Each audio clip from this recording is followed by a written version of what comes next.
प्रिय छात्रों, online class में आपका स्वागत है। आज हम आपको अध्याय 16 के अंतर्गत बेलन का संपूर्ण पृष्ठीय क्षेत्रफल एवं आयतन के बारे में बात करेंगे। बेलन का संपूर्ण पृष्ठीय क्षेत्रफल एवं आयतन।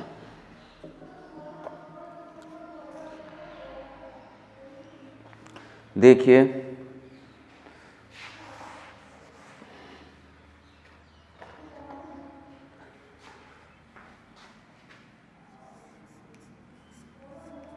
बेलन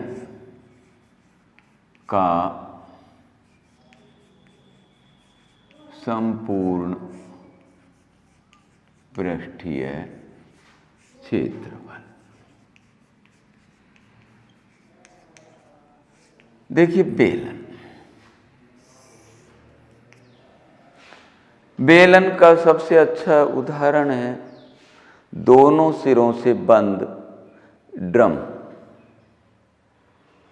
ड्रम आपने सभी ने देखा होगा कि ये अपना ड्रम है, ये इसका पैंदा है और ये इसका ढक्कन है। तो ये नीचे का जो पैंदा है वो कैसा होता है? वृत्ताकार। और ऊपर का ढक्कन भी सेम होता है, वृत्ताकार। तो इसको कहते हैं अपन वक्र पृष्ठ। जो देखिए, वक्र पृष्ठ किसे कहते हैं? वक्र का मतलब होता है मुड़ा हुआ। ड्रम जो होता है अपना, जैसे ये है अपना, तो ड्रम इस प्रकार से जो ये भाग है इसको क्या कहते हैं अपन? वक्र पृष्ठ। इधर से बंद है, ये कौन सा भाग है? पैंदा है। इसकी आकृति कैसी होती है? वृत्ताकार। ऊपर से आकृति कैसी होती है? वृत्ताकार। देखिए, थोड़ा सा ध्यान दीजिए, कल्पना कीजिए या आपके पास में कोई ऐसी आकृति है तो उस पर ध्यान दीजिए। अब इसको हमने 3 भागों में बांट दिया।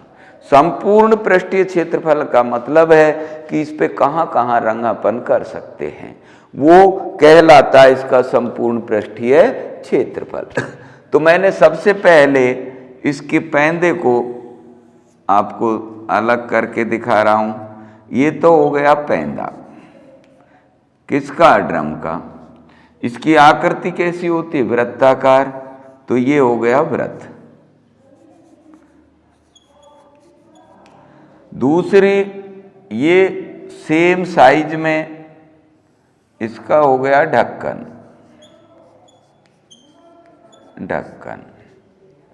ये भी कैसा होता है? वृत्त होता है। अब ड्रम का पैंदा हटा दिया अपन ने, ढक्कन हटा दिया, और इसमें बीच में कट लगा दें अपन। जैसे अपन ने उसको खोखला कर दिया है, ढक्कन हटा दिया, पैंदा हटा दिया, ये अपना ड्रम की चारों ओर की चद्दर रह गई। अब इसमें यहाँ से अपन कट लगाएं और इसको चद्दर को खोलें तो किसकी आकृति बन रही है? आयत की। तो ऐसे ही अपन इसमें कट लगाकर इसको फैला दें तो ये कौन सा भाग हो गया इसका? वक्र पृष्ठ। वक्र पृष्ठ। अब यहां पर जो आकृति बन रही है वो किसकी बन रही है? आयत की। अब देखिए, आप यदि इसे अलग अलग भागों में विभाजित किया है तो आप प्रत्येक का क्षेत्रफल, वृत्त का क्षेत्रफल क्या होता है? पाई आर स्क्वायर। इसका भी क्या होगा? पाई आर स्क्वायर। अब इसके बारे में देखें अपन, वक्र पृष्ठ के बारे में। यदि हम इस ड्रम की ऊंचाई को h कहें, यहां से यहां तक, तो ये तो हो गई अपनी h मीटर इकाई। अब इसको देखें, ये जो भाग है यहां से अपन ने इसको काट लिया है ढक्कन को, तो ये चारों ओर का जो घेरा है वो क्या कहलाती है? वृत्त की परिधि। और परिधि का सूत्र क्या होता है? 2 पाई r। काटने पर यहां से यहां की लंबाई, यहां से यहां तक की लंबाई क्या है? ये वृत्त की परिधि। और परिधि को अपन क्या कह रहे हैं? 2 पाई r। तो ये आयत का क्षेत्रफल, इसका क्षेत्रफल हो गया लंबाई गुणा चौड़ाई। तो क्षेत्रफल क्या हुआ इसका, लंबाई क्या हो गई 2πr गुणा h। तो ये अपने वक्र पृष्ठ का क्षेत्रफल हो गया। तो यहाँ अपन देखें, इसके अपन ने 3 भाग किए हैं, यानी बेलन का संपूर्ण पृष्ठीय क्षेत्रफल अपन ज्ञात कर रहे हैं। तो यहाँ मैं लिखूं बेलन का संपूर्ण पृष्ठीय क्षेत्रफल बराबर 2 वृत्तों का क्षेत्रफल या 2 वृत्तों का क्षेत्रफल या वृत्ताकार भागों का क्षेत्रफल प्लस वक्र पृष्ठ का क्षेत्रफल, वक्र पृष्ठ का क्षेत्रफल। तो 2 इंटू वृत्त का क्षेत्रफल, 2 गुणा 2 वृत्त का क्षेत्रफल, वृत्त का क्षेत्रफल πr²। वक्र पृष्ठ का क्या निकाला अपन ने 2πrh। अब दोनों में हमने 2πr कॉमन ले लिया, तो क्या बचा r + h वर्ग इकाई, वर्ग इकाई। तो यह आपके बेलन का संपूर्ण पृष्ठीय क्षेत्रफल हो गया। अब इसमें आपके 3 सूत्र मिले आपको। आधार का अर्थात बेलन के पेंदे का क्षेत्रफल वृत्ताकार होता है, πr² होता है, वक्र पृष्ठ का ये मिल गया 2πrh, और ढक्कन का वही वृत्ताकार πr²। अब इसके बाद में अब अपन लेते हैं इसका आयतन, बेलन का आयतन। तो आप बेलन के आयतन के बारे में क्या जानते हैं? ये तो हो गया इसका बेलन का संपूर्ण पृष्ठीय क्षेत्रफल। अब अपन बात करते हैं बेलन के आयतन की। देखिए आपको आकृतियां यहां पर 2-2, 3-3 आकृतियों का संयोजन मिलेगा जब भी पेपर में क्वेश्चन आएगा। तो केवल सूत्र रटने मात्र से ही सवाल नहीं होंगे, इनके सूत्रों को ढंग से समझिए। बेलन का आयतन, अब मैंने कल भी पिछली उसमें भी आपको घन और घनाभ में भी बताया था कि किसी भी आकृति का अपन आयतन निकालते हैं। ये बेलनाकार अपना ड्रम हो गया, इसमें आयतन निकालें, या देखें अपन खुली उसकी बात करें, सीमेंट की चूड़ियाँ होती हैं पानी भरने के लिए, आपके मकान की छत पर लगी हुई पानी की टंकी बेलनाकार होती है, और आपके घर वालों ने पूछ लिया बेटा इसमें कितना पानी आएगा, तो एक आसान सा तरीका है, पेंदे का क्षेत्रफल निकालिए। पेंदे का क्षेत्रफल कैसे निकलेगा, उसकी त्रिज्या ज्ञात कर लीजिए, और वृत्त का क्षेत्रफल का सूत्र होता है πr², उसकी ऊंचाई नाप लीजिए, उससे गुणा कर दीजिए। ये किस में आएगा, घन सेंटीमीटर में, और लीटर बनाने के लिए उसमें कितने का भाग दे दें अपन, 1000 का, तो लीटर बन जाएगा। तो यहां पर बेलन का आयतन होता है आधार का क्षेत्रफल, आधार का क्षेत्रफल गुणा ऊंचाई, गुणा ऊंचाई। आधार का क्षेत्रफल क्या होता है πr², और ऊंचाई को क्या कहते हैं अपन h, घन इकाई, घन इकाई। तो ये बेलन का आयतन का सूत्र हो गया। अब यहां से आगे अपन देख रहे हैं खोखले बेलन की बात करें। अपन बात कर रहे हैं खोखले बेलन की। तो खोखला बेलन से मतलब है जैसे अपना पाइप लोहे का, ये बड़े बड़े पाइप जो होते हैं सीमेंट के, जो ये सड़क पर नाड़े बनाए जाते हैं उनमें लगाए जाते हैं। तो खोखले बेलन की अपन बात करें, खोखले बेलन का संपूर्ण पृष्ठीय क्षेत्रफल। देखिए सारी चीजें आप कल्पना में घुमाइए। ये या अपने पास में ये अपना बेलन है, ये इसकी दीवारें हो गई मोटी मोटी खूब, जैसे सीमेंट का पाइप है, या अपन किताब को मोड़कर भी बेलनाकार पाइप बना सकते हैं, खोखला। और ये आपका खोखला बेलन हो गया। देखें अपन, आप थोड़ा सा कल्पना करें, ये किताब है, अब मैंने इसको मोड़कर खोखला बेलन बनाने की कोशिश की है, तो ये जो भाग है ये किनार हैं, ये भी किनार हैं, ये अपना वक्र पृष्ठ है। अब इसमें कहाँ कहाँ रंग हो सकता है वो इसका संपूर्ण पृष्ठीय क्षेत्रफल कहलाता है। एक तो ये जो बाहर का वक्र पृष्ठ है, एक अंदर का वक्र पृष्ठ है, दोनों पे रंग होगा। और ये जो दो भाग हैं, ये तो बाहर का तो बड़ा वृत्त है, अंदर का छोटा वृत्त है, तो दो वृत्तों के मध्यनिष्ठ भाग को क्या कहते हैं अपन? वलय कहते हैं। तो यहां पर अपने पास में 4 भाग हैं जिन पर रंग हो सकता है, बाह्य वक्र पृष्ठ, आंतरिक वक्र पृष्ठ, और नीचे की वलय और ऊपर की वलय। अब इसकी हम बाह्य त्रिज्या, ये जो है अपना बाह्य त्रिज्या, जैसे अपन इसको खोल कर देखें तो कैसे नजर आएगा ये पेंदा इसका, सामने से मुंह से देखें इसको तो ये तो दीवारें हो गई इसकी मोटी मोटी, ये जो त्रिज्या है ये तो आंतरिक हो गई, और ये कौन सी हो गई? बाह्य त्रिज्या। इसको क्या मान लिया हमने? R1, और आंतरिक त्रिज्या को क्या मान लिया? R2, OA और OB। तो संपूर्ण पृष्ठीय क्षेत्रफल निकालें। हिंदी बोलिए, हिंदी समझ में आ गई, आप निकाल सकते हैं। तो बाह्य वक्र पृष्ठ का क्षेत्रफल, बाह्य वक्र पृष्ठ का क्षेत्रफल प्लस आंतरिक वक्र पृष्ठ का क्षेत्रफल, आंतरिक वक्र पृष्ठ का क्षेत्रफल प्लस, अब एक तो ये जो भाग है अपना, ये सामने के मुंह से देखें अपन पाइप को तो ये मोटी मोटी किनारे नजर आती हैं, तो ये कहलाती है अपनी वलय। क्या कहलाती है? वलय। वलय कितनी बनती हैं? 2 वलय का क्षेत्रफल, 2 वलय का क्षेत्रफल। अब देखिए वक्र पृष्ठ का अभी आपको बताया था सूत्र कि वक्र पृष्ठ में, फिर ध्यान दीजिए, आप बार बार आप प्रैक्टिस कीजिए कि ये अपना वक्र पृष्ठ है, ये क्या है? इसकी h है, और ये क्या हो गई? इसकी परिधि हो गई, बाह्य परिधि। काटेंगे तो क्या बन गया? आयत बन गया।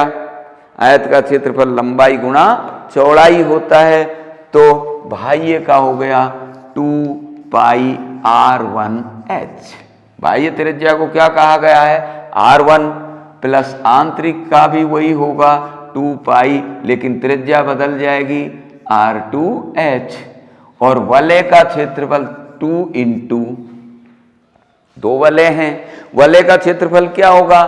बड़े वृत्त का क्षेत्रफल माइनस छोटे वृत्त का क्षेत्रफल। तो पाई R1 square minus pi R2 square, ये हो गया वलय का क्षेत्रफल। अब इन दोनों में अपन कॉमन ले लें, 2 पाई h कॉमन आ रहा है आपके, R1 प्लस R2 प्लस 2 पाई यहाँ पर कॉमन आ गया, क्या बच गया? R1 square minus R2 square, यानी a square minus b square. तो a square minus b square का सूत्र क्या होता है? a प्लस b और a minus b, R1 minus R2। अब 2 पद हो गए इसमें, तो 2 पदों में क्या कॉमन आ रहा है? 2 पाई और R1 प्लस R2। अब यहां क्या बचा है? h प्लस, ये दोनों कॉमन में गए, R1 माइनस R2 वर्ग मात्रक। तो ये खोखले बेलन का संपूर्ण पृष्ठीय क्षेत्रफल का सूत्र आपके सामने है। प्रैक्टिस कीजिएगा, घर पर बनाइएगा इसी प्रकार से आप खोल खोल कर, तो शायद आपको किसी भी परेशानी का सामना नहीं होगा, रटने की आवश्यकता नहीं होगी। अब इसके बाद में अब अपन देखते हैं इसके एग्जाम्पल्स।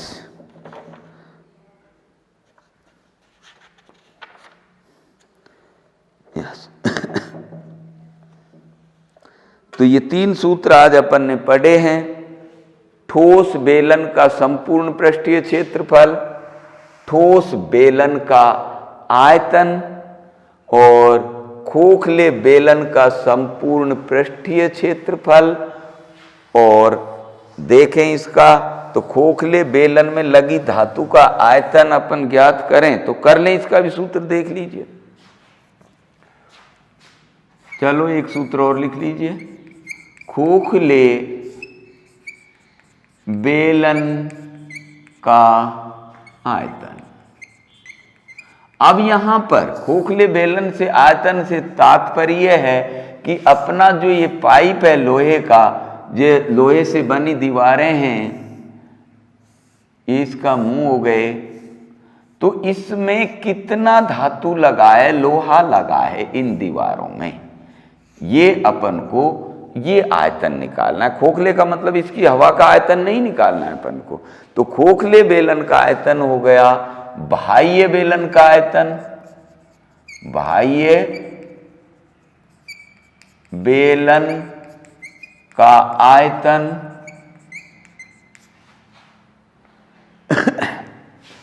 माइनस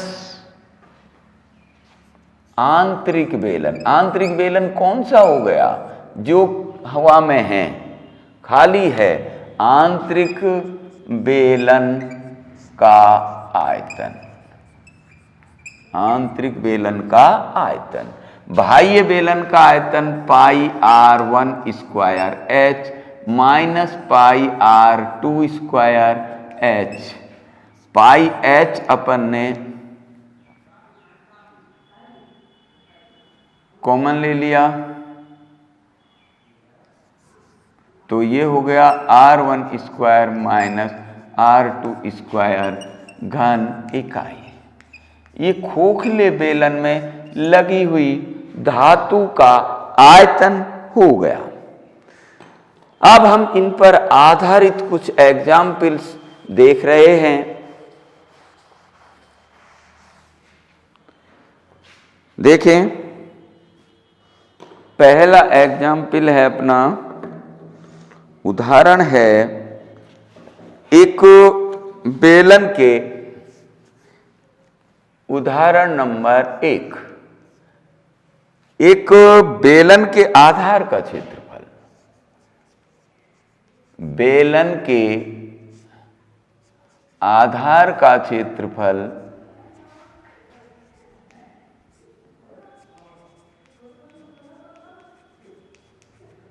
बेलन के आधार का क्षेत्रफल हो गया 154 सेंटीमीटर स्क्वायर। h हो गई इसकी 21 सेंटीमीटर। तो बेलन का आयतन और वक्र पृष्ठीय क्षेत्रफल ज्ञात कीजिए। बेलन का आयतन और वक्र पृष्ठीय क्षेत्रफल ज्ञात कीजिए।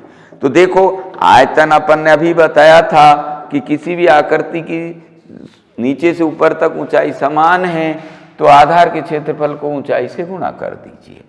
तो बेलन का आयतन हो गया आधार का क्षेत्रफल गुणा ऊंचाई। तो आधार का 154 गुणा 21 गुणा कर लीजिए इसको आप।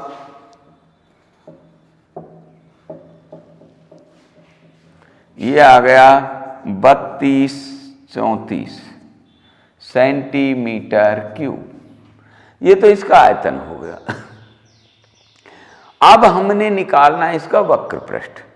तो वक्र पृष्ठ का सूत्र क्या होता है? किताब को मोड़िए, देखिए परिधि 2 पाई r, ऊंचाई h, काटने पर क्या बना? आयत बना। आयत का क्षेत्रफल लंबाई गुणा चौड़ाई, तो वक्र पृष्ठ का हो गया 2 पाई r h। तो यहां पर H अपने पास में है लेकिन R नहीं है। तो यहां अपन को आधार का क्षेत्रफल दे रखा है, चूंकि आधार का क्षेत्रफल यानी पाई R स्क्वायर बराबर कितना दिया है 154, तो 22/7 इंटू R स्क्वायर बराबर 154, R स्क्वायर बराबर 154 गुणा 7/22, 22 सत्ते 154, तो R बराबर √7 गुणा 7 यानी 7 सेंटीमीटर R हो गई। अब निकालें हम बेलन का वक्र पृष्ठीय क्षेत्रफल। अभी आपको बताया 2πRh, तो 2 गुणा 22/7 गुणा 7 गुणा H 21 है अपना, 7 से 7 कटा 21 दूना 42, 22 गुणा 42, तो 42 दूना 84, 42 दूना 84 और 8 कितने हो गए 92 सेंटीमीटर स्क्वायर। तो 924 सेंटीमीटर स्क्वायर इसका वक्र पृष्ठीय क्षेत्रफल हो गया। तो इस प्रकार से आपका ये उदाहरण पहला समाप्त हुआ। अब आप देख रहे हैं एग्जाम्पल नंबर 2।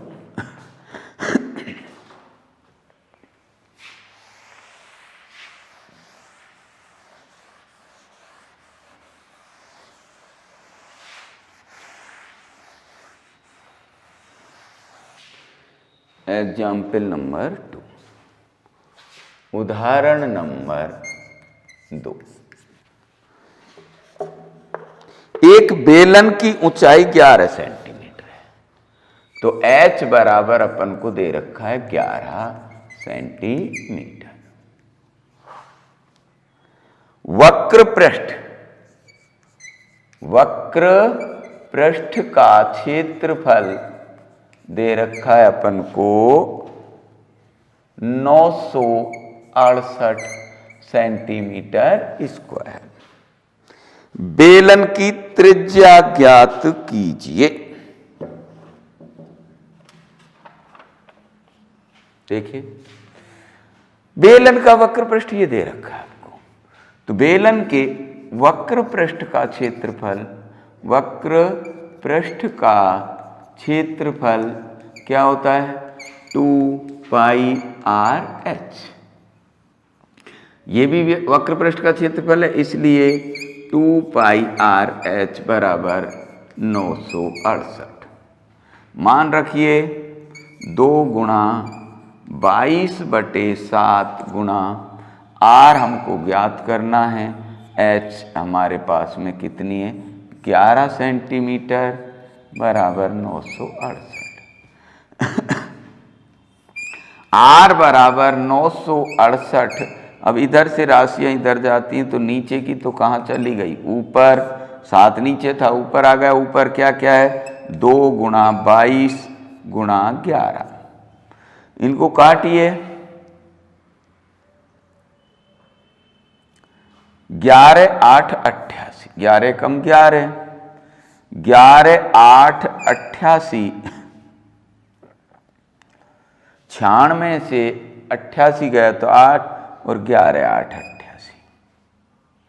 फिर काटिए 22 से कम 22, 22 चौके 88, 2 से फिर काट दीजिए 2 दूना 4, तो R बराबर 2 गुणा 7, तो R बराबर आ गया 14 सेंटीमीटर।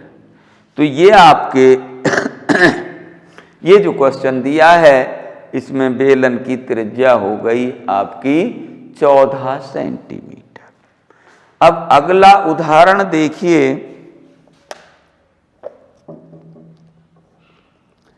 एक बेलन का आयतन दे रखा है, बेलन का संपूर्ण पृष्ठीय क्षेत्रफल और पार्श्व पृष्ठीय क्षेत्रफल पूछा गया है।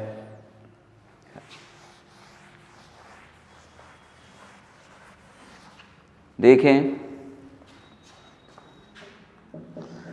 एग्जाम्पल नंबर 3, एक बेलन का आयतन।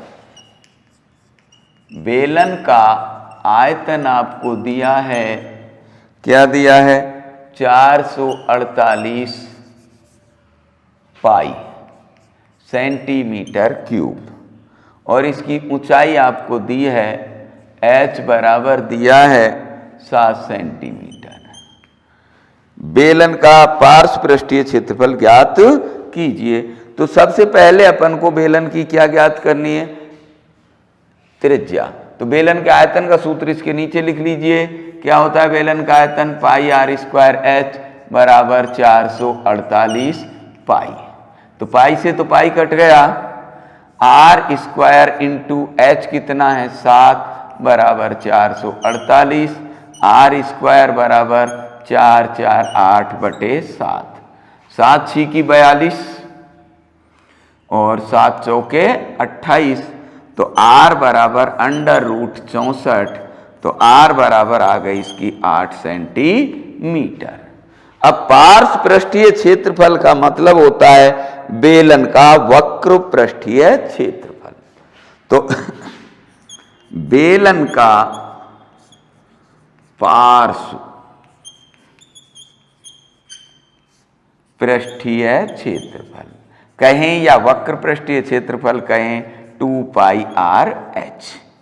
तो 2 गुणा 22/7 गुणा आर 8 और एच 7, 7 से 7 कटा, 8 दूना 16, 16 दूना 32 का 2 का 16 दूना 32 और 3 35, 352 सेंटीमीटर स्क्वायर।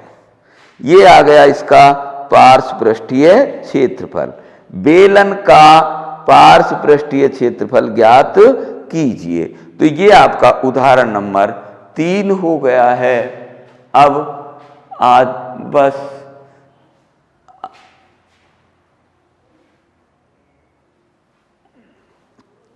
आज बस इतना ही। धन्यवाद। आगे के उदाहरण और एक्सरसाइज 16.2 कल करेंगे। आप करते रहिए। फिर इसके बाद में शंकु और गोला,